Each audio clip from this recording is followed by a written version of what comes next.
Hello, everyone. This is Bentley, and today, in the next part of our Plants for Profit series, we're going to talk about the importance of beginner plants.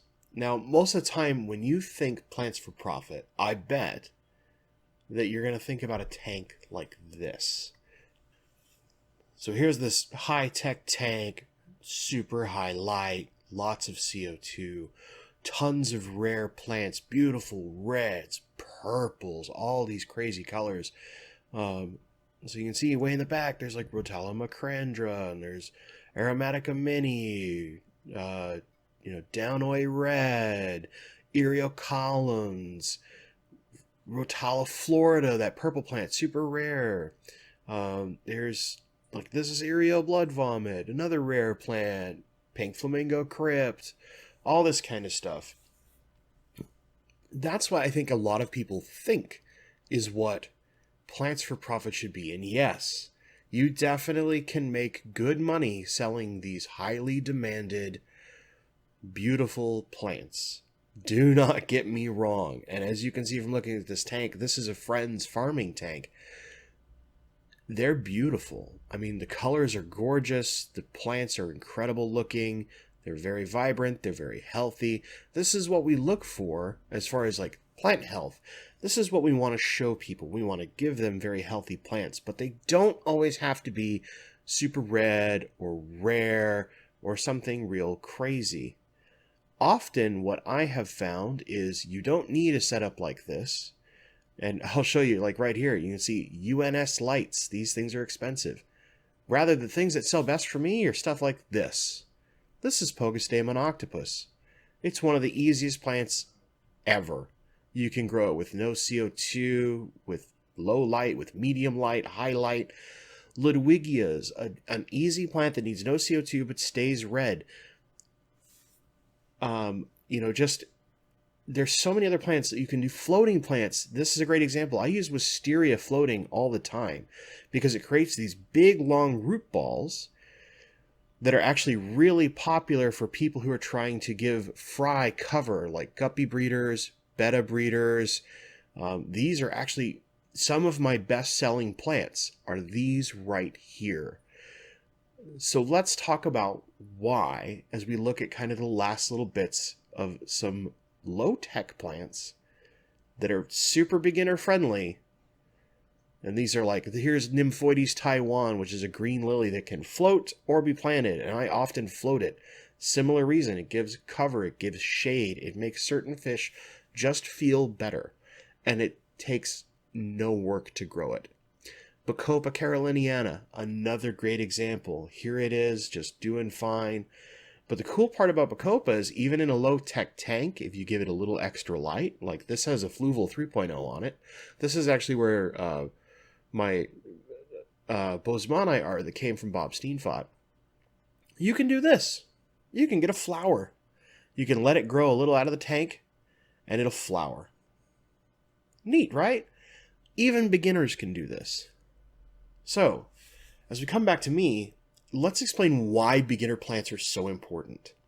Number one, and this can include like your Java ferns and your Anubias. I personally like to stay away from Anubias just because it grows so slow without like a ton of CO2.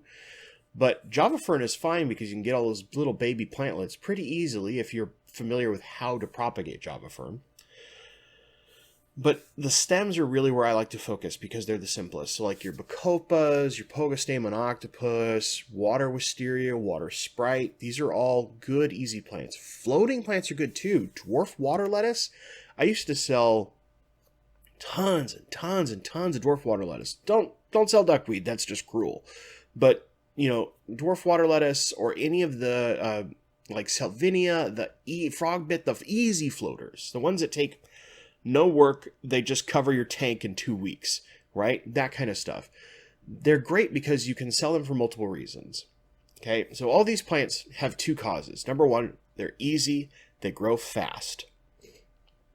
So for all the people who are beginners, and I've found that probably 80% of my customer base is people with low-tech tanks. And they're typically, not very experience with plants. Like all those beautiful purple and red, like Rotala Florida and all this crazy stuff, Ludwigia glandulosa, all this stuff, the rare Erios, those take very experienced plant people to be successful with them. And those people are going to look for very niche things, but they're also a very small percentage of the market that's out there. And there's a lot of people competing for that market. Do you know what people aren't competing for? Pogostemon octopus, wisteria, bacopa. Why? Because, well, these aren't like those rock star plants that like you're like, yes, I am so amazing because I can grow this plant. But you know what? Like 85% of the people out there who are keeping aquariums aren't experienced with plants, and they're just starting out. Or maybe they've tried several times and they've struggled and they've failed. But you get to be the person who's going to help them succeed. And you start with the easiest plants. The stuff that takes no support, can really take almost some abuse and still be healthy and fine. And then you just give them the couple of tips they need. Like, are you using a good liquid fertilizer? No? Well, here, this is what I use. You know, those kind of things. This is what I do when I have folks come over to my home. I do what I consider a consultation. I sit with them for at least 30 minutes, typically an hour. And we talk, we look at all the plants. I get lots of questions about their tank and what they're doing, how much plant experience they have. And then I set them up for success. That's my goal. And, you know, the whole goal is to get a customer once who becomes either 3 customers because they tell their friends or keeps coming back. Another great example, a lot of these beginner plants, especially the floaters, are really good for people who keep goldfish and koi because they'll use them as food. And especially when you have Pogostemon octopus or dwarf water lettuce and some of those floaters that just like, it's been a week, my tank is completely covered again. I better take all of it out. You can sell like a big bag of that stuff. And, you know, the shops sell it for a ton, but most shops won't buy floating plants. But you can sell it to somebody who's keeping fish, and if you sell it cheap, like I used to sell a gallon Ziploc bag, basically lightly filled, so like if it was packed filled, it'd be like half the bag for $20. Well, it doesn't take me long to collect that, and if it's Pogostemon octopus, it's like the whole bag pretty well filled for $20, but it would go to this customer I have who lets her goldfish eat it. And she'll come by every couple of months and pick up another bag. Just no questions asked. Just, hey, do you have plants available? Do you have the stuff that I usually feed my goldfish? And she still even buys plants that she wants for display. Those go in different tanks. But everything is a beginner plant because it's easy. She has a busy work schedule. And this is a lot of the customers that I ever see.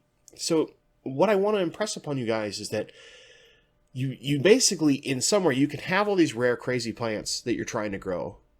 Grow beginner plants too. And you can have the beginner plants like in some of your displays. Like my Pogostemon octopus and a bunch of my Ludwigia, that's in the Guppy Mansion just growing out on its own, or it's over in the Rainbow Community Tank just growing out on its own.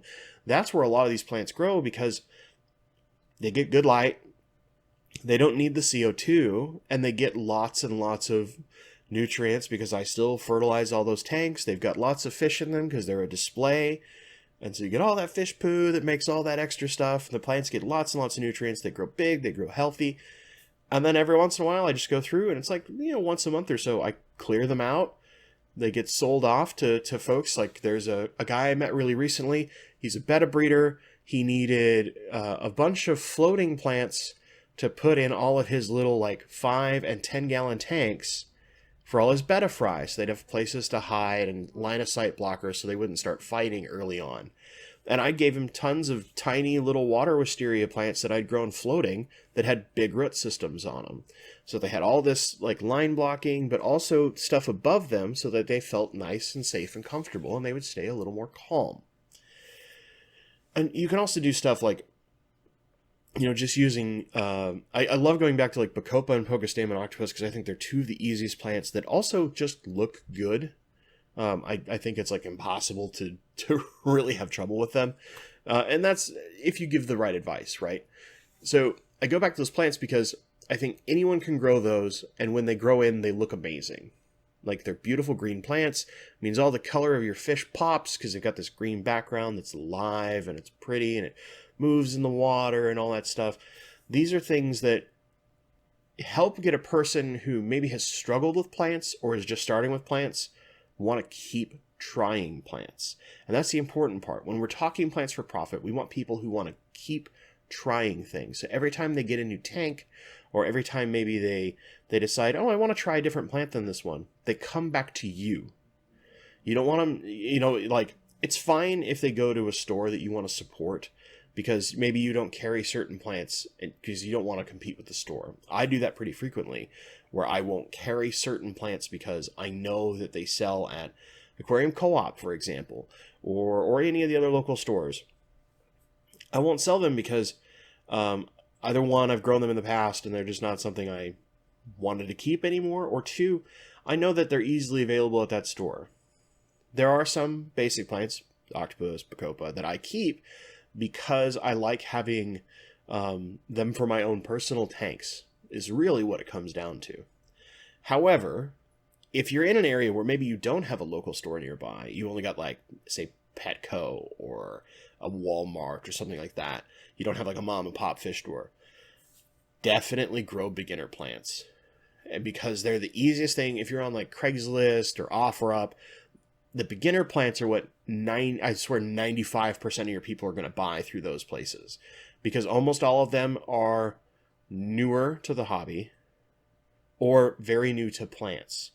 And you don't want to give someone like, here's this really pretty red plant, but your tank can't possibly make it survive and thrive. And they get this bad experience and they're just going to go, oh, that guy gave me bad plants. It's not that, it's not the right setup. Even if you tell them like, hey, you won't be able to grow this plant. The goal is to steer them towards something that they can be successful with, and tell them that. Like, I've told many people that when I meet them, I was like, hey, my goal is to sit and talk with you, understand your tank. We'll go through the plants that I think are going to be the most successful for you, and then you'll pick what you want out of those. And the goal is so that you have success, you get that confidence, you feel like I can do more, I can do harder stuff. And then we'll try something else, right? But first, get that good groundwork. That ground level is so important, which is part of why we need to keep beginner plants when we're doing our plants for profit. We horticulturalists, that's what you are when you grow plants. You're a horticulturalist. You need to keep those beginner plants so that a person who just got their first aquarium and just found out I can keep live plants in my fish tank, that's the person that this is the reason why you keep them. Because it gives them that chance to learn, to get into plants. And as soon as you have plants growing and you get that first time you kind of need to trim all your plants down because they've gotten too big, that's such a good feeling. And I know you guys know that feeling, that first time that you're successful with any plant. It just feels so good. And you're just like, yeah, I can do this. I don't need cheap plastic decorations. I can make it alive and beautiful and real. I can have nature in my house. That's why we have beginner plants, because that feeling, every time we put that in a person who's new, I guarantee you they come back and they want more. So that first purchase, maybe you sell them a little bit of Bacopa and a little bit of Pocostemon and these floating plants, and it's like $20 or $10. That next time, they're probably going to want to dive in, like maybe they'll get an even bigger tank, and they'll be like, well, yeah, so I did a 20 gallon, but now I've got a 55 gallon that I want to fill with plants. Can you help me fill with plants? Now you're like, yeah, I can do that for like $40. It's way cheaper than a store. Store costs you like $100. Every time. It works every time. And like always, figure out your pricing in your area, work with your people's budgets. It's not about making tons of money off beginner plants, but the goal is have plants that grow fast that you can easily sell. Like my great example, I sold dwarf water lettuce, was the first plant I ever sold. And the whole goal was I would only put up an ad for dwarf water lettuce. And then people would come into my home to buy the dwarf water lettuce and see all the other planted tanks and go, oh, they're so pretty. And like, I joke, lots of times I'm like, can I take a picture of this? Like, yeah, go ahead. You're here. Have fun. And like, oh, what's this? What's this one? Can I grow this one? Can I grow this one? And it's like the bait, right? That beginner plant is the bait. And then as soon as they come in and they see all the other things, they're going to start asking questions, and you get the opportunity to educate them on what they need to get to that step. And a lot of times, those people will try to get there, and then they'll come back to you wanting to pick up those plants they saw because they made such an impact. So, just kind of a synopsis real fast, and then we're done here, guys. The importance of beginner plants is this. They give you three major opportunities. Number one, for people who have struggled with plants or maybe have never tried plants. This should be number one. This is their chance to get that first feeling of success with live plants. And once they get that feeling of success, they're going to try more and they're going to want more, guaranteed. Number two, it gives you something that can typically grows fast and can constantly be available.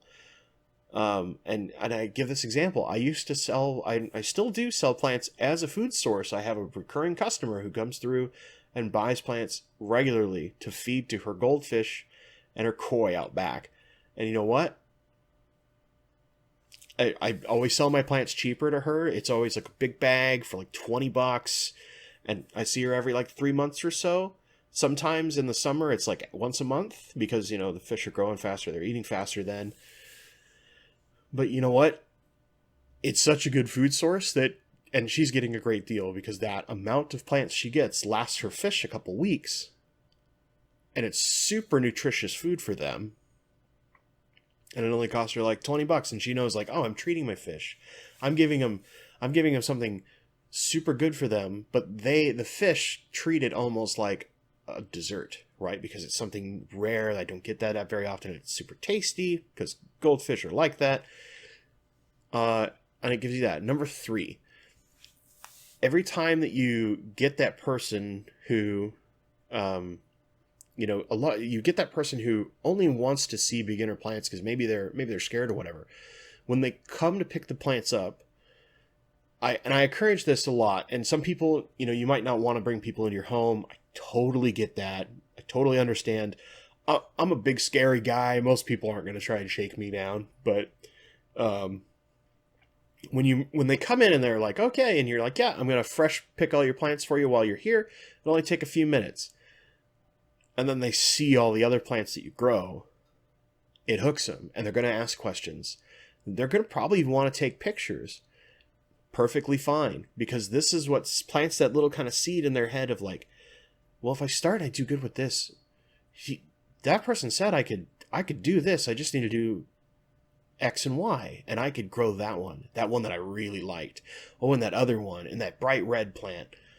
This is that opportunity to kind of like, by selling the easy plant, get that person to see the potential that is out there, and not in the crazy aquascape on YouTube. I mean, those guys do amazing work. Don't get me wrong, but your average aquarist isn't a crazy aquascaper, right? They just want some pretty live plants to go with their fish and to let their fish feel happier and look better and all those things. But it shows them that potential. And once they see that potential, most people want to aspire to it. And that's your opportunity for more sales in the future and a recurring customer. The most important thing in Plants for Profit, recurring customers. It's not about one big sale. It's about lots of little sales. And every time when you go from one person that buys $40 worth of plants versus a person who buys $20 a month, that $20 a month is always better. Even if it takes you a little more time, that recurring income is what makes Plants for Profit its most successful. That's it, guys. That is my video on why beginner plants are so important for us when we're doing Plants for Profit. Comment down below. Tell me, which scenario do you think fits you best? Have you experienced one of these things where you've had somebody maybe struggled with plants or something like that, and you by helping them and setting them onto this plant, got them to do better, to get that courage, and then to try other plants, to get adventurous and to have success. Let me know down below which of these tips is the most important for you. Which plant would you choose as your, this is my top beginner plant? I totally want to know that. As always, guys, if you love this content, subscribe. I do all sorts of videos about plants for profit. I also do stuff on rainbow fish and all sorts of other projects around my house. And as always, guys, thank you so much for watching, and stay awesome.